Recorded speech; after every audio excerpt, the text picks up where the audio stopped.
Guys, আমরা এখন আছি সুইচ গেটে, আর এখন আমরা সেই সুইচ গেটে স্পেশাল চা খাইতে যাব। তো চলেন সবাই চা খাইতে যাই। তো এই সুইচ গেটের নাম করা দুধ চা নাকি মানুষ এপার ওপার থেকে আসে খেতে, অনেক দূর দূরান্ত থেকে মানুষ নাকি এই চা খেতে আসে, দুধ চা। তো চলেন আমরা হাঁটতে হাঁটতে যাই, কেমন চা আসলেই কি চাটা অনেক সুন্দর নাকি খারাপ দেখা যাবে আমরা খেয়ে তারপরে। তো চলেন আমরা যাই চা খেতে। আর একটা কথা, এই চা আমরা কোনোদিন খাই নাই, তো আজকে প্রথম আমরা খেয়ে দেখবো যে আসলে এই চা কি সুস্বাদু কি না।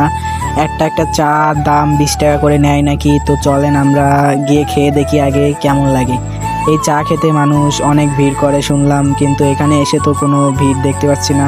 মনে হয় আরও সামনে দোকান, এর জন্য এখানে কোনো মানুষ নাই। এটা এই জায়গার প্রথম চার দোকান, তো আমরা এখানে যাব না, আমরা অরিজিনাল যে দোকানে সবচেয়ে ভালো চা বানাই আমরা সেইখানে যাব। তো চলেন আমরা হাঁটতে হাঁটতে সেইখানে যাই আগে। সেইখানে গিয়ে স্পেশাল গরুর দুধের চা খাওয়ার চেষ্টা করব আমরা। খাঁটি গরুর দুধের চা বানাই এইখানে। খাঁটি গরুর দুধের চা না খেলে এখানে আমাদের মন ভরবে না, তাই আমরা খাঁটি গরুর দুধের চা খেতে চেষ্টা করব। তো চলেন আমরা চা দোকানে যাব আস্তে আস্তে। ওই যে দেখা যাচ্ছে সেই চার দোকান, এখানেই আসলে সেই স্পেশাল গরুর দুধের চা বানায়, দুধ চা। আর এই যে দেখুন হাঁড়ি, এইখানে সব কিছু এইখানে এইভাবেই চা বানায়। আর এই যে সেই চা বানানোর পাতি এখানে। আর একটা কথা বলি, ইনাকে দেখতে পাচ্ছেন না, ইনি এখানে চার দোকানের কারিগর। ইনার হাতেই আসলে সেই জাদুময় চা ইনি বানিয়ে থাকেন।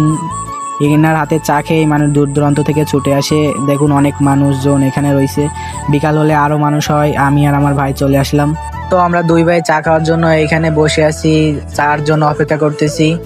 একটু পরে আমাদের জন্য চা আসবে, তাই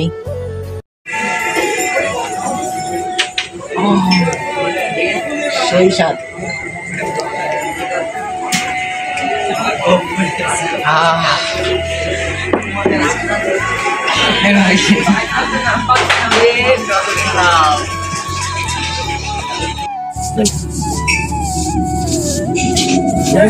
সুস্বাদু চা খাইতে চাও, জলদি চলে আসুন।